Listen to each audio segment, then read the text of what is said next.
Okay. Welcome to another episode of Canadian Talk, everybody.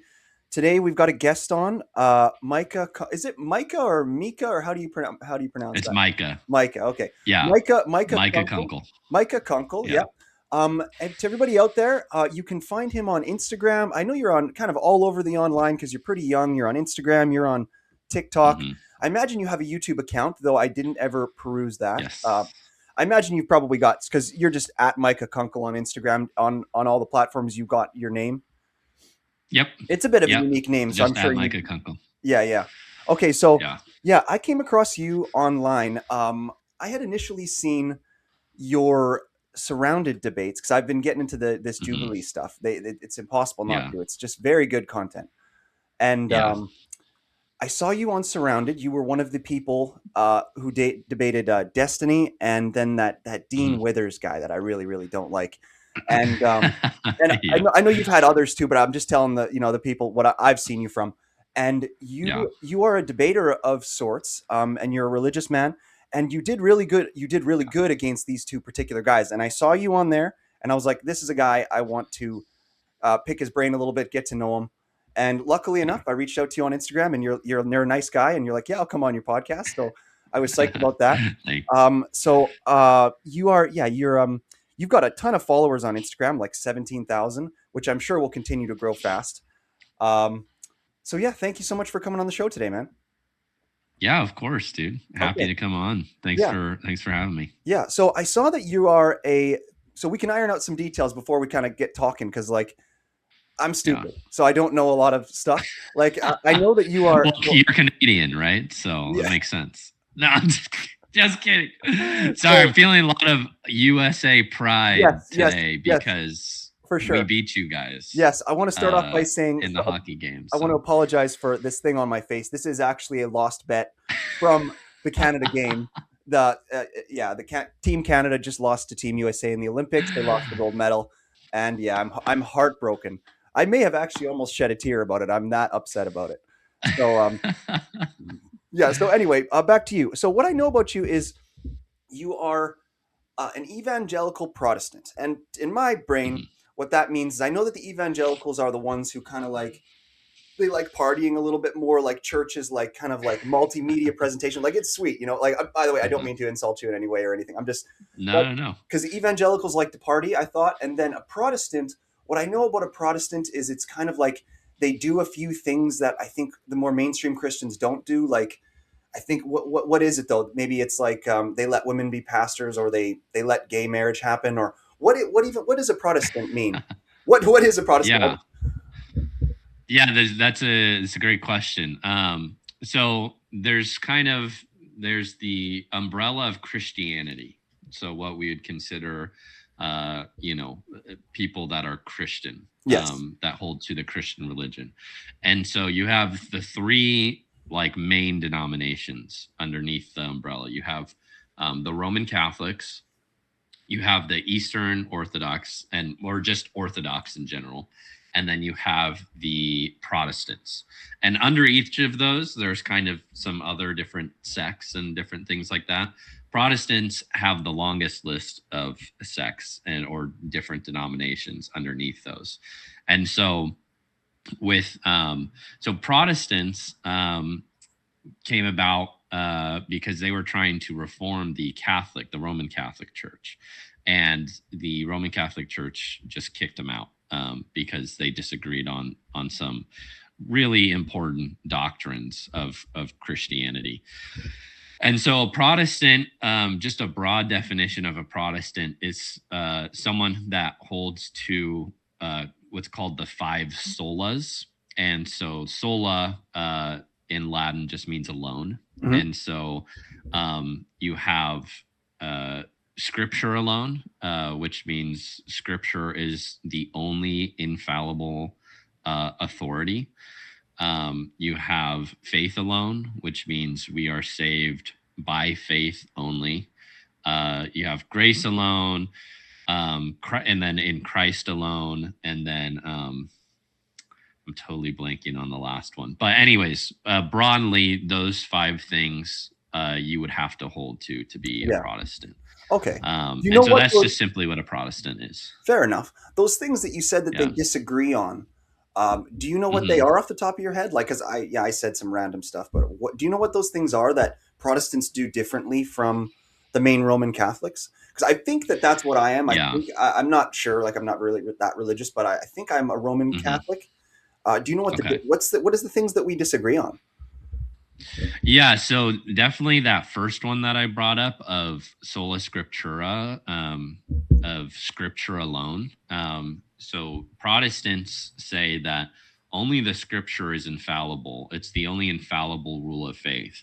Now, it doesn't mean that churches, individual churches, don't have like authority over their congregation, but it's just that they can be wrong. It's possible for them to be wrong. Whereas Catholics will say that sometimes at certain times the pope and the magisterium, or just like the church, at times they can declare something and it's not possible for it to be wrong. It's infallible. Hmm. And so the Protestants will say, well, no, this is a human institution. We don't think there's good reason scripturally to think that God has given them the ability to be infallible at certain times. So Yeah, that would be I like like a that. huge point of disagreement. Yeah, it seems like Um, I would much. I think I like the one where you can be fallible more because I feel yeah. like isn't Islam don't they believe that their stuff is pretty infallible? Like I think that when they say, but Mhm. then yet they still have the new rules that come down every now and then, like Yeah. where they keep giving women more and more rights. And they're like, oh no, we found a new verse or whatever happens. I'm not really sure, but yeah. So, Yeah. so what kind Yeah. of education do you have? So I'm a college dropout. Okay. So I uh, was homeschooled from first grade all the way to senior year of high school. Wow. Graduated in 2020, which was COVID.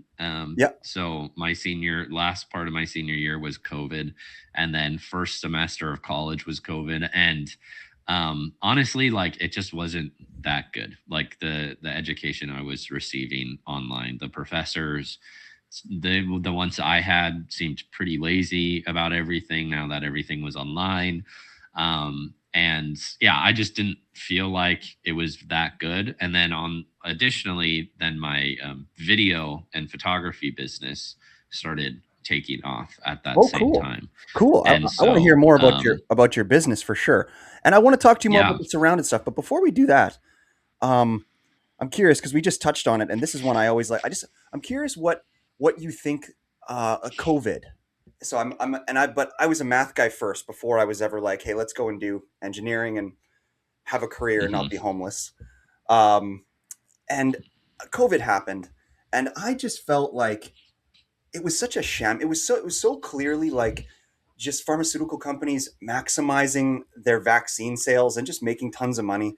And when I looked at the numbers of like, okay, these are the people that are dying, they didn't seem Hmm. alarming enough to me. Like 6 months in, 8 months into the situation, it was pretty clear that the Hmm. numbers were pointing to the fact that hey, this isn't that dangerous unless you're like 90.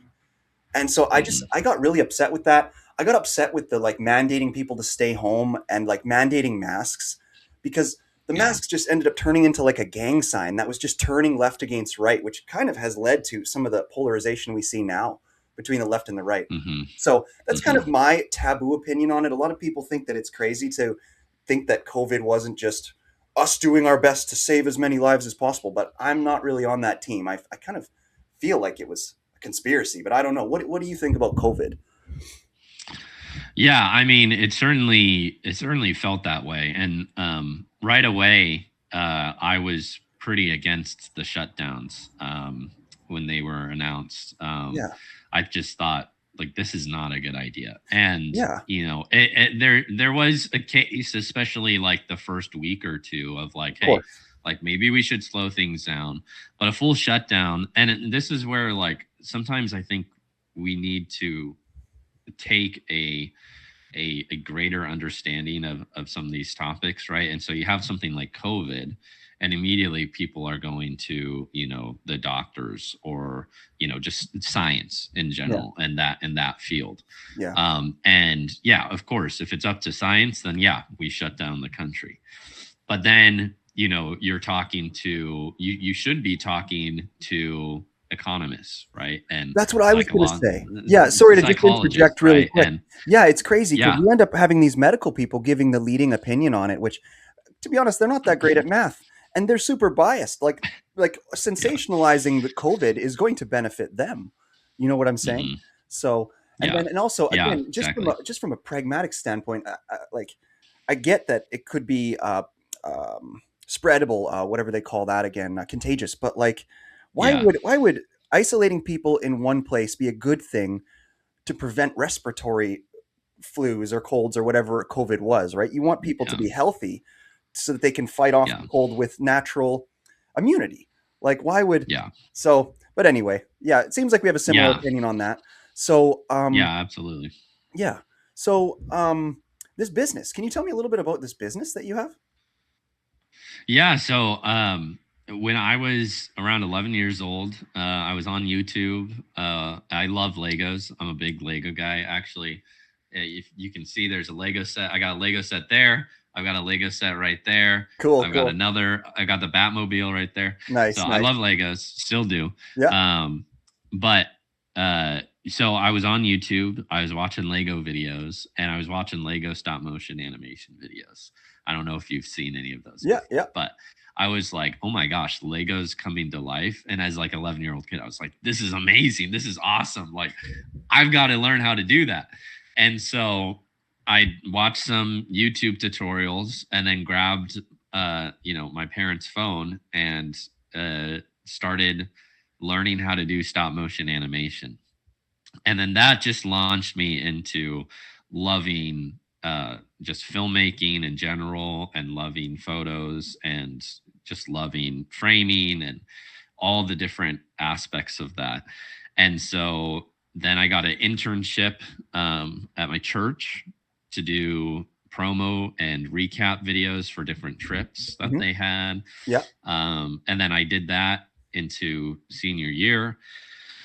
And then I had started doing different side gigs, and I had a good friend of mine who was also really into cameras in 8th grade, and so we started collaborating on a lot of stuff, and going back and forth. And so I just kind of slowly built up my skills, and watched YouTube videos, and then would do some practice, and got some side gigs here and there.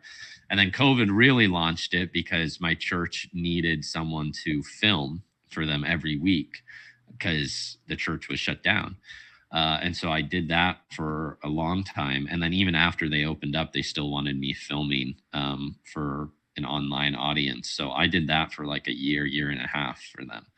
And then after that, I got into weddings and all sorts of different social media stuff. And my dad started a nonprofit Christian organization, so I started doing stuff for them as well. And so yeah, so now I'm Living part-time the with my dream. dad's organization, and then part-time freelance. Very cool.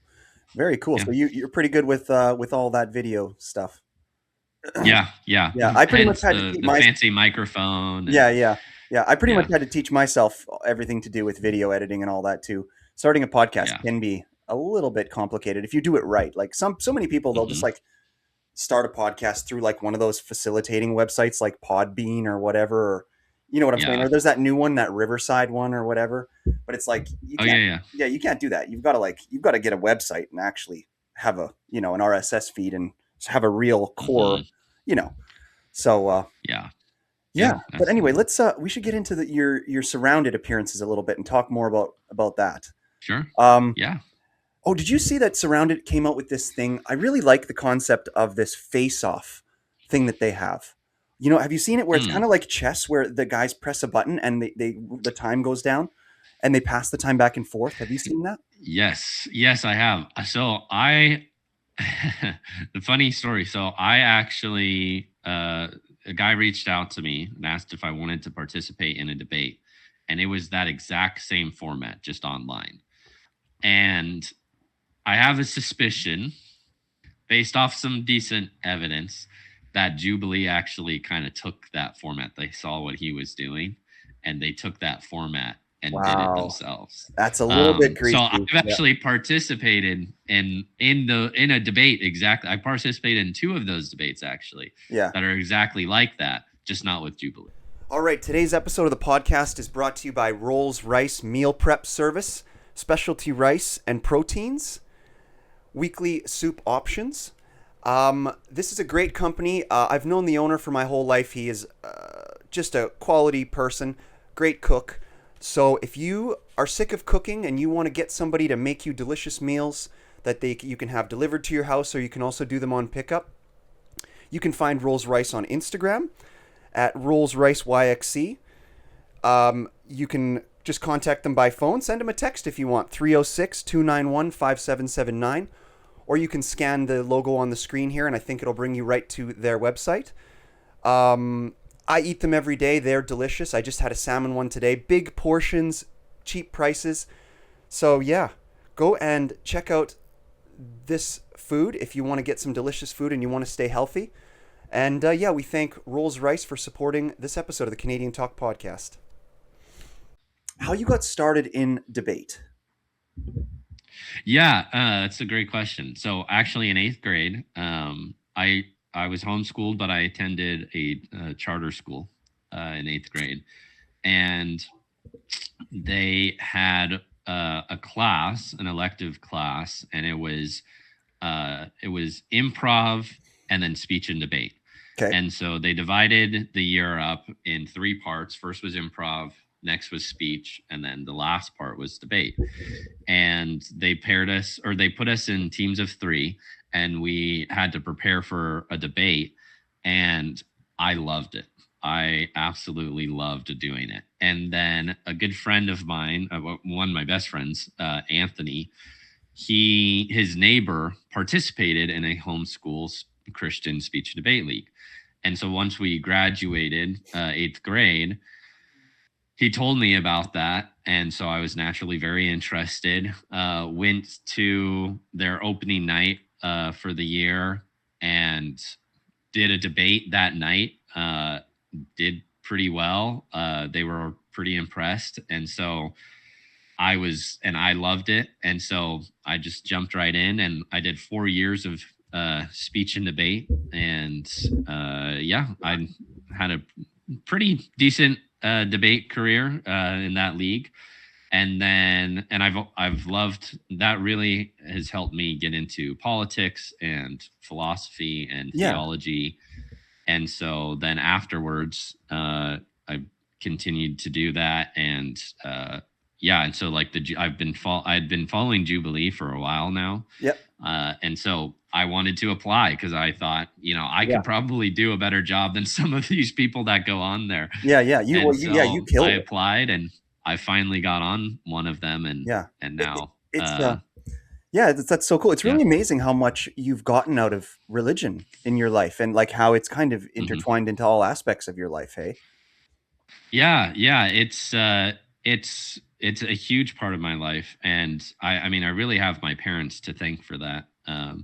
My dad is a Christian apologist, and so he goes around the nation and defends Christianity, and has a real intellectual approach. And then he started his own organization in 2017, and our main mission is called Maven.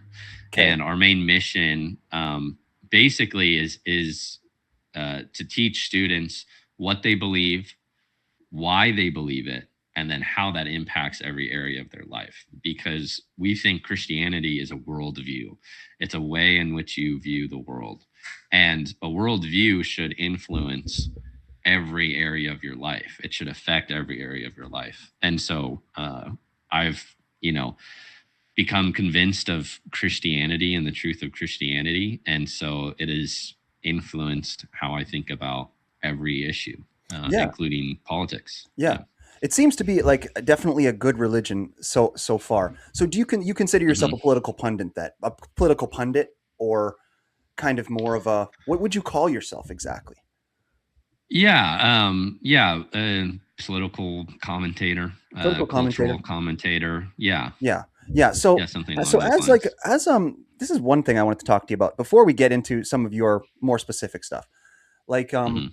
because this is something I've been, I'm not going to say that I'm worried about it, but it's been something that I've only just recently started thinking about as Yeah. what could be a problem. So, Okay. because I like Christianity, and to me, I view the West as it's multicultural, but it's more or less Canada and the United States are sort of countries that are founded on Christian beliefs. Um, Absolutely. and I'm becoming a bit worried about, I guess, Islamification of the West. Do you Hmm. believe that is a big threat, or what do you think should be done about that? Like, because I thought about it, and first I was worried, and then I thought, okay, wait, I believe in law and order, so I guess the idea is if we just get to the point where there's 20-30% Muslim people in the West, I suppose we can just use law and order to be like, okay, that's the cap.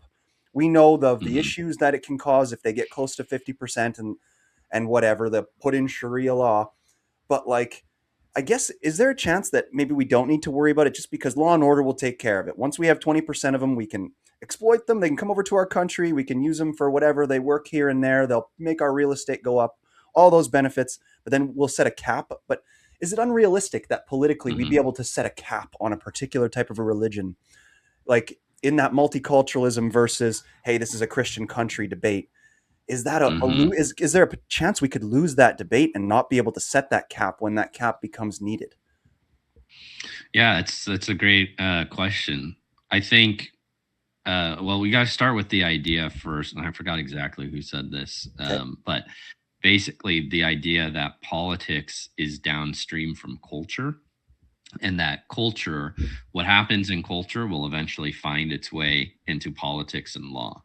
And so, yeah, in one sense, like I do, like want to believe in the system, but at the same time, especially like in a republic, um, and where we have free elections and different things like that, uh, the culture plays an even bigger role in politics than, let's just say, like a authoritarian regime or something like that. Definitely. And so that's where I do think it can be dangerous to have a lot of people in your country that are then disagreeing with the values that your country was founded on, Yes, I which agree. That's Islam like that. Sorry definitely if I could just disagrees with. interrupt real quick. That's Yeah, go You're ahead. exactly right, and I agree. I love the downstream analogy.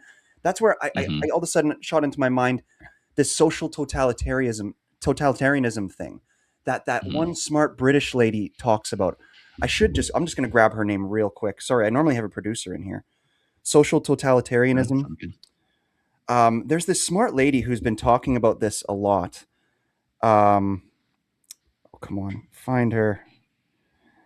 She's an older, smart British lady. Anyway, maybe her name doesn't. We can Hmm. find it in a little bit, but it's basically this Yeah. concept, right? That right now, that like you said, because in the West, the social fabric seems to be so intertwined and controlling of a lot of Hmm. these things that we're ending up in this sort of social totalitarianism where on the left right now, truth doesn't even matter. Like the right has almost, Yeah. the right has almost become the owner of truth. And Yeah. when you see things like when you talk about the trans debate or when you talk about various things like that, where basically the truth doesn't even matter anymore. The left just rallies Hmm. behind whatever they pick, and then they do it. And it's just because Yeah. they care more about the social aspects of what they believe than the truth. Hmm. And Yeah. anyway, yeah, sorry if I took your train of thought away, but that's an interesting thing. And then Yeah. yeah, what you were saying there, and I want to find this lady's name. What were you just on about there? Yeah, well, and I mean, just to even add a little bit to what you were saying, it's this sort of postmodern idea and worldview that has kind of seeped into our culture, where we don't value truth. We value more the individual over any sort of like objective reality, Yes. and that's where I think secularism, atheism has done some harm to society, because I would say the logical implications of that worldview is that morality it isn't objectively wrong or right. It's subjective. It's dependent Yeah. on the person. Yeah. And then we start applying that to all these other areas of life as well. And truth just gets devalued. And so, and that's why I think, the right has been able to kind of hold on to that a little bit more than the left. Well, not a little bit more, a lot more than the left. Because mainly they're more religious than the left. Yeah. They're more founded in Christian values and beliefs. And so that worldview is anchoring them. But even on the right, you can see sort of a drift in that. And even amongst Christians, you can see it kind of seep in without them realizing that they're adopting a worldview like that. But yeah, I mean, I do think, Muslim immigrants that aren't being assimilated to the culture are a big problem. And, Yeah. we look at the Quran, you look at Sharia law, and that's not Western values whatsoever. Yeah. And Well, assimilation, they're actually told, we're at fault for this too in Canada. Like we've demonized assimilation to Mhm, such a point to do with the Native Americans that it's starting to yeah, spread out because assimilation is supposed to be good. yeah, 100%. And assimilation is not only is good for the nation because it makes people more unified, but it's good for the actual immigrant coming in. And it, Exactly. it means like learning the language, learning the values, learning the customs that actually helps the Yes. immigrant thrive Yes. within that It nation. should make your And life so, easier. Yeah. yeah, and that doesn't mean that there's not any multiculturalism whatsoever and we're all just monolith. And so that, I mean, this is why I love America, because I think America has done such a great job historically of this, to where we've had American values, we've had Christian values, but immigrants that come in have brought parts of their culture that are awesome and amazing. And, I love the fact that, I can go get Italian food and then I can travel 1 mile and have really, really good Chinese food. And Yeah. I think it's great. And my grandma is Vietnamese. I'm a quarter Vietnamese. And she immigrated here from Vietnam. And she loves America. She's the biggest Trump supporter I know. She actually went on tour and with the Vietnamese for Trump tour went in this last election. That's cool. And so she's pretty well assimilated, and she speaks English and all that stuff to American culture. And I think that's good. And that's allowed her to thrive in American culture. And so, anyways, I think those are good things. And I also again believe in the truth of Christianity. And so when it comes to laws, I think laws legislate morality. Laws are telling citizens what to do and what not to do. And so they're legislating morality. They're saying this is bad, this is good. Yeah. And I don't want, I don't want a Muslim deciding what is good and what is bad, Yeah. because the Quran is clearly has terrible morals. I agree. And then you look at the leader, the founder, Yep. Muhammad, and Yep. his life is riddled with all sorts of different uh, evils and moral atrocities. Hmm. And so that would be just a big concern I have Yeah. about specifically these Muslim immigrants. Yeah. Yeah. Me too. Me too. I've been having kind of endless debates recently because I've got a few friends that are Islamic and this and that, and we talk about it. Hmm. And what we always end up coming down to is kind of the same thing, which is I outline all the negatives about whether it be the Quran or whether it be women's rights or whether it be some of the violence that you see in their book, and whether it be this Hmm. this deep connection between their book and then having a legal system, whereas our legal system is a little bit different, not quite as closely tied to religion. And I talk about Yeah. these issues, and they go, "Well, you're mixing up religion and culture." Like, so meaning Mm. I'm so when I say something like, "Oh, like hey, Pakistan is not doing well," like I'll say something like that, and they'll go, "That's not because Yeah. of Islamic faith. That's because of the culture of Pakistani people." And I'm like, maybe, but also, I mean, come on. So Well, but the question I would ask them is, how did that culture arise? And that exactly. culture arose because of the worldview beliefs of Islam. Yep. And this is kind of what I was saying at the beginning, is your worldview, if you truly believe it, right, it will influence every area of your life. And so, like, for example, right, if you're in a building and you hear the fire alarm go off and you smell smoke, right, or you see smoke or something, what are you going to do? You're going to get out of the building, right, as soon as possible, right, to save yourself, because you truly believe there's a fire. Yeah. And so, in the same way, right, if we truly believe, like, if you truly believe the Quran is the inspired word of God, you are going to hold to the values that the Quran preaches. And that's just exactly what we see in a lot of Middle Eastern countries. And that's not to say that, like, there's no hope for these countries or whatsoever. I'm very encouraged by what I'm seeing out of Iran, even though there's a lot of persecution and a lot of violence and a lot of death. And I'm definitely praying for that, and it's a really sad thing. There's also been a massive growth of Christianity in Iran, and that's really encouraging. And they're rejecting the Yeah. Islamic Yeah. worldview, Yeah. which is One of really my cool to best see. friends he's half Iranian rather, and Yeah. it's funny because he kind of looks Iranian, but his name is Arya, which is like kind of Okay. sounds like Aryan or whatever. But he looks Yeah. Iranian. But yeah, you're right. They are rejecting the whole Islam thing. It's kind of Yeah. strange, You'd think that there would be a stronger proclivity towards using logic strongly in secularism, but yet for some Hmm. reason what we're seeing, Charlie Kirk for an example, or really in all these debates, it's been flipping. Because like in the Hmm. Richard Dawkins era, the Sam Harris era, we used to see these secularists just really stomping theologists in debates, and it's almost like it's flipped, and I find that to be a little bit Yeah. strange. Like how strong the logical Hmm. capabilities are people involved in theology. It's unique. So Yeah. Well, and it kind of reminds me of this G.K. Chesterton quote. Who G.K. Chesterton, for those who don't know, is like a very popular, famous theologian. But he said this: when men choose not to believe in God, they do not thereafter believe in nothing. They then become capable of believing in anything.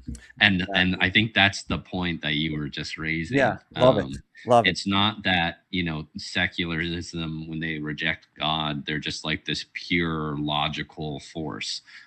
They start believing in anything. And I think we see the Yeah. results of that in our culture, Yeah. where you have people saying that men can become women and Yeah. women can become men, Yeah. or they can become this third gender, fourth gender, whatever. Yeah. And so that's where, I think even the existence of logic points to Yeah. the existence of God, Yeah, exactly. and you Or like have to with have him as your foundation. exactly. Or like with COVID, that a healthy young person can die from a goddamn cold.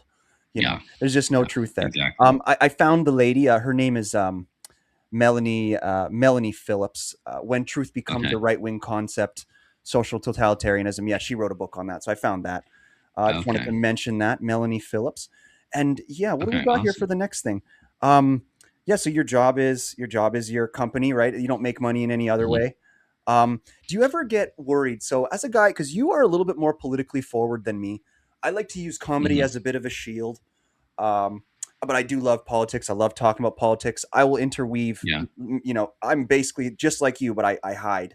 Do you ever get Mm. worried about?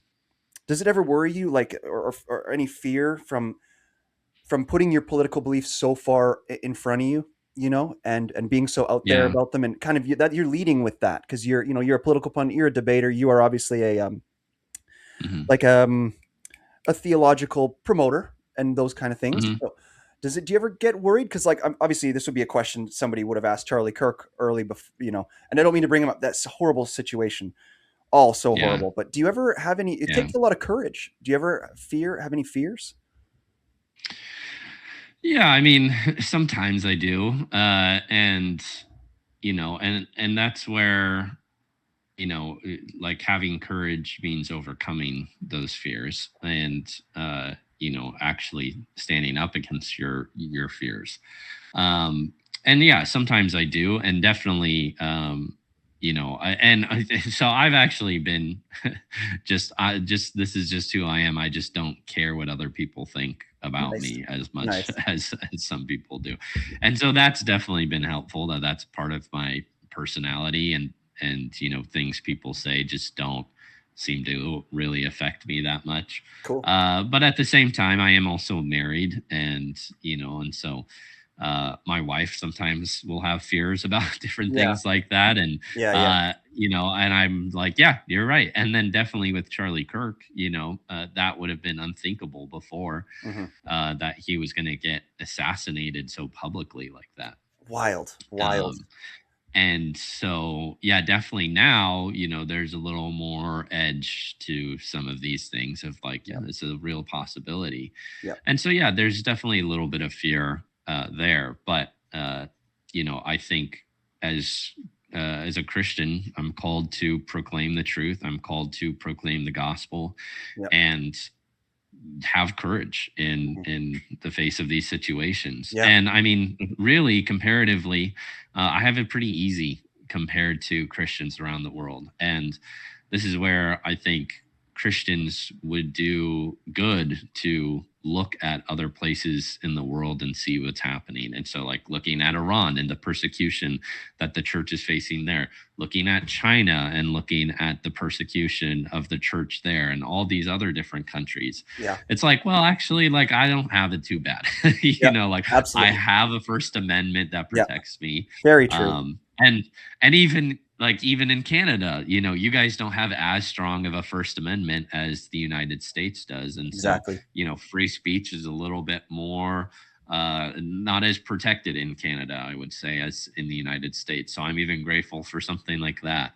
Yeah. So yeah, I mean, there's definitely fear there, but the reality is that I have a moral duty to say the truth, to tell the truth, and that in other countries they have it much worse than me, and so there's not too much I can really complain about. Yeah. No, I agree. That's always good to do. Like some people say that comparison can be like a bad thing, but also Hmm. sometimes it can be a good thing. You know. Hmm. But you know what's interesting about Absolutely. it really has shown like as much as Charlie Kirk is a martyr, it really I think it's strengthened a lot of things going on the right and with the religious movement of Christianity in the West. And not a move. It's not even a Hmm. movement. It's just what it is. But because I Yeah. know that, like with me, it made me look at religion, made me look at the whole thing differently when that happened. I was like, you know Mm. what? Maybe I am like more religious than I think. It really made me Hmm. rethink the whole thing because Yeah. yeah, because that was just such a horrible situation. Um, Yeah. Well, and I mean, there's a lot of people that are like that. I had a friend who I met through the Jubilee videos who was more secular reach out to me and say, "Hey, I want to learn more about yeah, Christianity, mainly because of Charlie Kirk." yeah, And so I think that's a very common yeah, common story. yeah, And yeah, and I think that like tragedies like that can kind of wake us up to the fact that we're mortal and for that sure. we can die ourselves, and Yeah, that there's got to be something beyond us, and I think that's just almost so self-evident yeah, to us that yeah, there's got to be something beyond. And so looking for that, and I think Christianity has the truth. I think Christianity has the goods when yeah. it comes to that. Fair enough, man. So, Fair enough. Yeah, and thank I you think so. there's a lot of good evidence and arguments and reasons for Christianity. Yeah, for sure. Yeah, Yeah. thank you so much for your thoughts on that. Yeah, I mean, so Yeah. so you're from Pittsburgh then? Do you play any sports? I'm not from Oh, Pittsburgh. I just saw your hat. I Where are you from? Yeah. So I'm from California, Cool. from Southern California. They filmed the Jubilee videos in LA, so it's not too far of a Oh, drive good. for me. Yeah. But I am a huge Pittsburgh Steelers fan, Nice. the football team. Yeah. Did you grow up So playing that's why I'm football? wearing the Pittsburgh hat. Yeah, I played flag football Hmm. growing up. Yeah, Good. but Not contact because I'm that gives mainly you. a surfer. You wouldn't be so smart if you had played real football because it messes up your head, right? Yeah. Yeah, Surfer, hey? probably. They say that actually you can get Yeah. lots of concussions in surfing too. Have you heard about this? No, No? I don't think I have heard Yeah. about that. There's like people who've I been mean, yeah, I guess your head hitting the water. yeah, yeah. That's it's actually apparently more traumatic to the brain than people realize or something. I don't know. Hmm. Whatever. So Yeah. So the lots of topic of the day. Can I ask you about the okay. surrounded debates that you had that did really good? Like, is there anything that you can tell me more about those days? Because you were on Yeah. surrounded 3 times total, correct? I've been on it 6 times. 6 times. Oh, okay. But like, Yeah, you six don't times. always get picked to go up and talk, though, right? Was there any times where you went there and you were on it and you didn't get to the chair in time, or? There was one time, and it was in the LGBTQ versus like 20 conservatives one with Yes. the guy in the middle was named Xander. Yeah. That was the only one that I went that I didn't get to go up in the middle at any point. Okay. But all the other ones I've been able to get up and go to the middle at least once. Yeah. And then three of them I've gone up twice, Yeah. which has been really cool. Yeah. You did really good against Destiny. You Hmm. basically just checkmated him in 30 seconds. I love that one where he was basically talking about the MAGA movement wouldn't exist without disinformation as he sits Yeah. there and claims it basically in a form of disinformation. You go, how would you ever know that? Doesn't that make what you're doing right now disinformation? And he's like, oh shit. Yeah. And Yeah. that was amazing. I've always hated Destiny. I hate how when sorry, hate's a strong word. Sorry, I don't mean it like that. I dislike him. I don't like how when Uh, he talks, I his mouth kind of his jaw goes to the side, and I can't stop. And it just oh man, it distracts me. It bothers me. Um, yeah, and yeah, he just I think he always takes left wing positions, even if he doesn't believe he can even support them. Like, have you ever seen his interview with Jordan Peterson? He got yeah, oh absolutely yeah, I did. stomped. Yeah. You go Yeah, yeah. that was really interesting Yeah, no to doubt. see. Yeah. And Yeah, then sorry, go ahead. yeah. Well, this Destiny's a really interesting guy. Yeah, tell me You your know, thoughts. I do think he is a very good debater. He's obviously very talented at that. The one thing I do really respect about him is the fact that he'll talk to anyone, which is becoming increasingly rare to find Yeah. on the left. Totally, Um, totally. Yeah, well, he's it, got it is that becoming StarCraft rare 2 to gene in find him it. because how he learned to be so quick and so sharp is because he plays a game that I play called StarCraft 2, which is Okay. hardcore. He was actually almost a pro at that game, and he was pretty good at it. Yeah. I've been playing it since I was a little kid. It is probably the closest. It's the most complicated strategy game online that you can play involving quickness and like strategy. It's a sweet game. You ever played Okay. StarCraft or Interesting. no? I've not. No? No. Oh man, I'm more of a Minecraft guy. Minecraft. Hey, is any other you play any other video games? I've dabbled here and there. Minecraft. I played what was it called? It was super popular. It was like a murder mystery type. Oh, What where was you that run called? around with those little ghosts or whatever? Yeah, with the little Yeah. guys. Yeah, yeah, the little Um. astronaut guys. I totally forgot what it's called. Yeah, it's got a weird I name. played different Batman games. I'm a big Batman fan. I love Yeah, yeah. Batman. Do you have So any I've played pets? different. I did. I don't currently have any pets, Oh but yeah. yeah, I did. How long have you Uh, been married for? I've been married for a little over 2.5 years. Cool, cool. Yeah. How long did you guys date before you got married? I know that for me, I've dated a girl once for 8 years, and then I didn't marry Wow. this girl. So like Wow. I don't know how did you know that that she was the one? Yeah.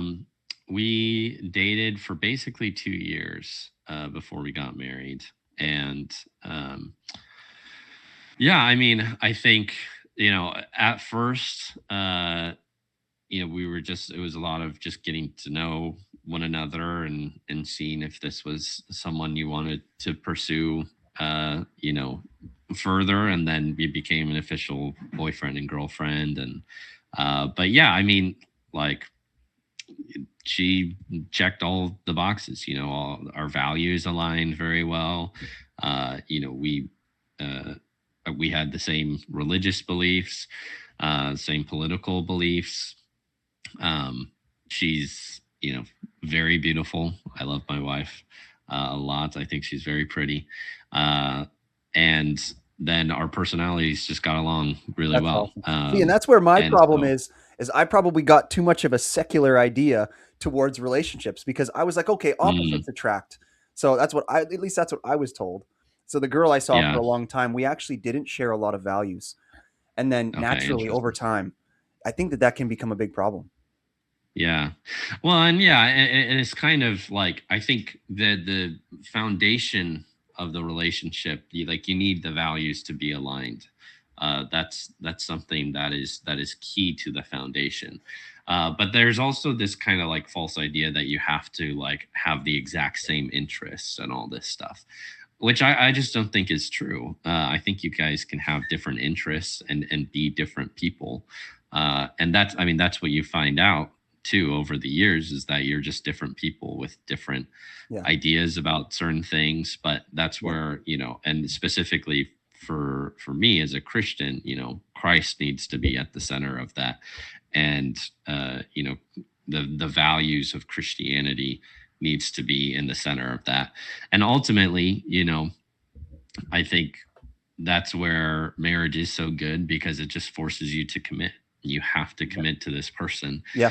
and make a commitment in front of all your friends and family that, Yeah. this is the one and this is the Yeah. person I'm sticking with. Yeah. And Well, I congrats think on that, that's man. very Congrats helpful. on being married. That's awesome. Thank you. So Thank you. I got two kind of more serious questions for you before we call this a day. Um, Yeah. and I really I want to just kind of get your opinion on these ones because I feel like you can help me with my understanding of them. So Hmm. the first one would be, and this one's a little easier than the other one. So we'll start with this one. So I hear a lot with, and when I had this debate with this crazy Chelsea God's girl on one of my podcast episodes, I ran into this. Oh no. Yeah, did you see that She's episode? crazy. She's She's crazy. insane. Yeah, I know. So I Oh ran my into this gosh. particular thing that I was curious what you can give me for like the best kind of a comeback or something like that. So Okay. because people on the left right now they always call Trump a fascist, and Okay. I'm Yeah. not other than arguing about the definition of fascism and and what its roots were like back in the day when we were Mm, using the word versus trying to reapply it the term now to a modern leader, which it's just so misaligned. But how mhm. can you convince these people that Trump isn't a fascist?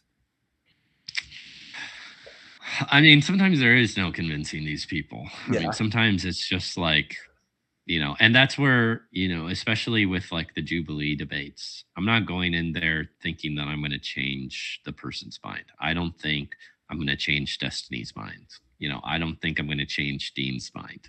yeah, Um, that's not my goal. That would be great if that happened. I'd love for that to happen, but that's not my goal. My main goal is to, hopefully try to convince the people that are kind of, more on the fringes of like, I'm not really sure what to think. I'm kind of exploring both ideas, both parties, and hopefully I can convince those types of people, the people that are more on the fence. And so that's where, like, you're never going to convince Chelsea that Trump is not a fascist. yeah, But hopefully you can convince the person that's like, I'm not really sure whether he's a fascist or not, that he's yeah, not. yeah, And so that's where, you know, you just you point to, I mean, yeah, I think the definition of fascism is key. We have to use terms properly, and yeah, we have to define our terms. And I think also examining the cultural aspect of it too, of like, culturally, what has fascist been referring to? Well, yeah, it's been referring to specifically in our current culture, World War II and Hitler and Mussolini. And that's kind of who we think about when we think yeah, of fascism. yeah, And Trump is obviously not yeah. those Just guys. that face value. It's such a it's like the word racism or something where it's just like you can't we have free speech. You can't be like Trump Yeah. is a fascist. Well, we have literally two different news. We have the left wing news and we have the right wing news. That's not Yeah, fascism. exactly. So Yeah. anyway, fair And enough. Sorry. you could and here's the thing too, like you could just be honest about some of these things too, and say like Trump was maybe a little authoritarian here, or like that sounded a little authoritarian. Yes. But at the same time, we do have an executive branch, which is supposed to be a more centralized uh, a part of government, centralized power part of government. And you read the founding fathers, and Yeah. they wanted the legislative branch to be intentionally difficult, Exactly. but they also realized that you needed a strong federal branch too. And so and that's where it's like it, this is this system that we're in, like the executive branch, and you look at democrats and republicans will test the limits on that, and then the courts will correct them, or Yeah. congress will correct Yeah, because them, the courts and just different things recently like that. blocked Trump's tariffs, right, or whatever, and it's just like, Yeah, that's yeah, a yeah, great example. yeah, And so exactly. like to insinuate that Trump is a fascist Yeah, because he tried to do the yeah, tariffs yeah, unconstitutionally, yeah, it's just way overblown, yeah, way overblown. for sure. Okay, well, let's move on to the next one so I can get you out of here. What do you think can be done? So the trans movement is one that I've really been like trying to actively create content that I make and try to shift and Hmm. spread truth as much as I can, spread the information. Yeah. What do you think can be done, if anything, about the trans movement? Like, because I understand in a sense, like this is a view that I have that I think is very smart, but it's like I think that the left has a less moral view towards these people than the right currently. Because honestly, Mm, if you look at the suicide rates or this type of a thing for people who transition, basically, if you want less yeah. trans people, let them keep being trans because they kill themselves. So it's like it's not from that perspective, it's not a movement that will ever be Mm, able to propagate in any significant way. But the problem yeah. is that the damage that they can do in terms of inciting extremism or expressing extremism themselves, whether it be the shooter Hmm. for Charlie Kirk was, he had a trans boyfriend or whatever that was probably radicalizing Yeah. him. Or if you look at the last couple of mass shootings, the one that was in that hockey rink or Hmm. that school one, the biggest mass shooting we ever had in Canada recently, um, was done, I think, by a trans person recently. And Yeah. it's like, so what do you think can be, if anything, what should be done? What kind of messages should we be sending to try to get this view out of the left's head that we can't, that it's mean to imply Hmm. that these people have a mental disorder? Yeah. And yeah, this is where again I feel like I'm being dead horse at this point, but this is where like worldview is so important, because at this point we just disagree so fundamentally with the left on different deeper philosophical issues that if we don't address those, that we're just going to have different beliefs. It's just inevitable. And there's a lot we can do to say like, hey, look at this, look at the results of the trans movement, right?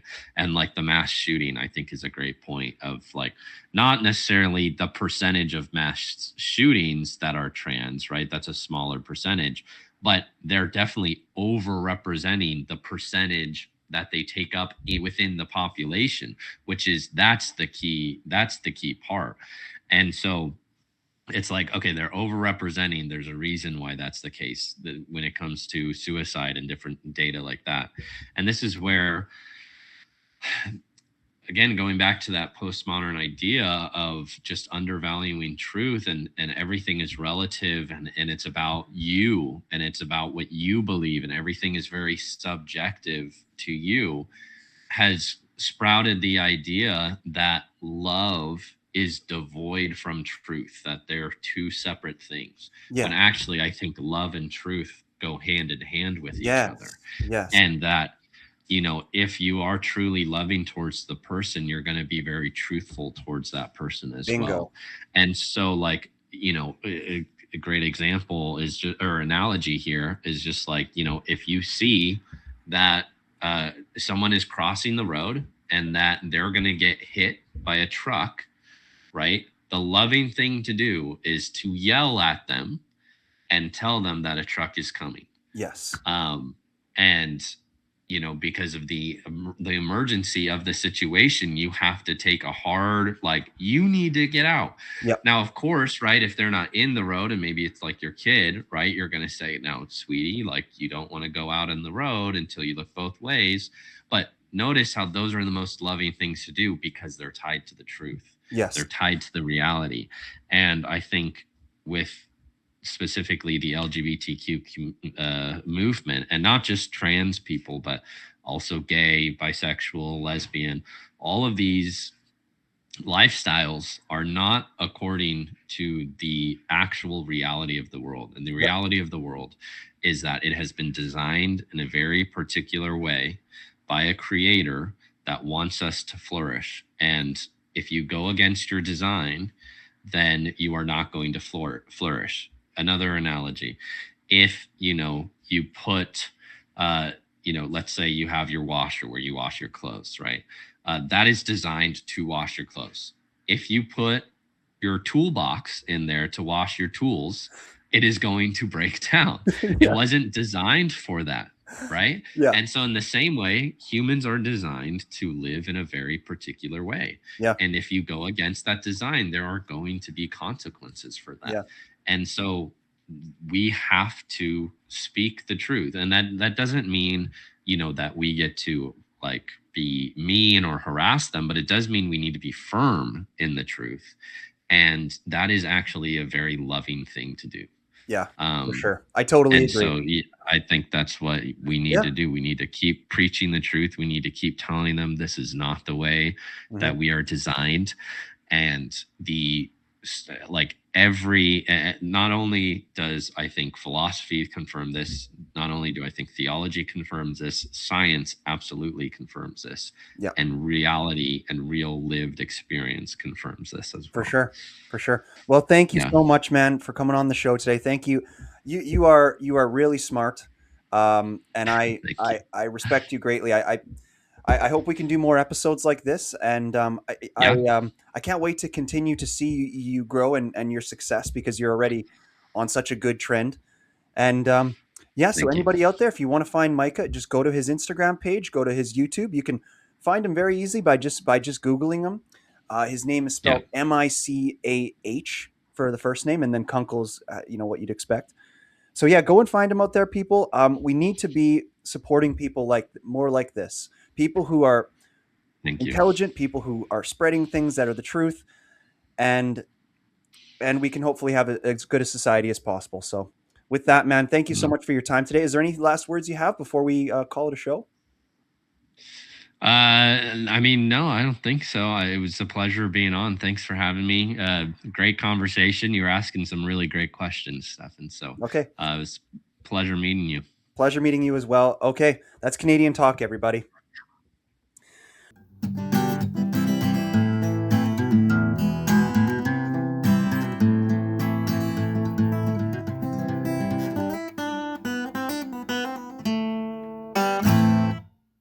All right, today's episode of the podcast is brought to you by Rolls-Royce Meal Prep Service, specialty rice and proteins, weekly soup options.